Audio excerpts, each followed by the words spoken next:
Hi guys, in this video I'm gonna show you how to create project in Jira Software. It is very easy. Very first thing you need to do is to just go open Jira account, and once you are on this page, here you will see the option project at left hand side. Now if I click on this plus icon to create project, you will see a couple of options like here you will see a lot of templates and you can use them in order to create the project. Like you will see templates for software development, service management, work management, even for finance, design, personal, like whichever for the purpose you are creating the project, you can just choose the template from here. In my case, I want to create the project for software development, so I'll just click on this one, and right here you will see a couple of more options. Like if you want to create the Kanban board, you can go with this option. You can select the option Scrum, and like whichever template you like, you can just go with that. In my case, I want to go ahead with Kanban board, so I'll just click on this one. Now let's click on use template.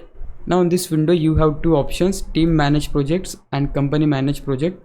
So let's say if you're a big organization, you can go with this one. Here you will see advanced settings, and on the other hand, if you go with team manage, this is for the people whose team is not that big enough. Like if you're a small team, you can go with this option, and this is for the big organizations for advanced settings. In my case, I'll just go with select team manage project. Now here you need to name your project. In my case, I'm gonna name my project LearnLite, and just under it you can see that they have generated the key, and this key is helpful to recognize work from this project. So you can customize this key if you want. Like if I can just name it LLE, that would be good for me.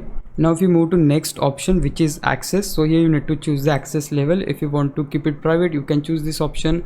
If you want to limit it to some people, you can do that too. And if you want to leave it open, like if anybody go to this site, they can just access the project.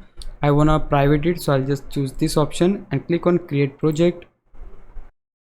On this window, if you want to invite teammates, you can do that, but for now I'll just keep this. And yeah, there you go, the window has opened. It means that we have successfully created the project. Now you can just create your task, manage them. You can create the timeline, set your goals, and manage your work. So yeah guys, that's it for this video. If you found this video helpful, please leave a like, consider subscribing my YouTube channel. I'll meet you in the next one. Bye bye.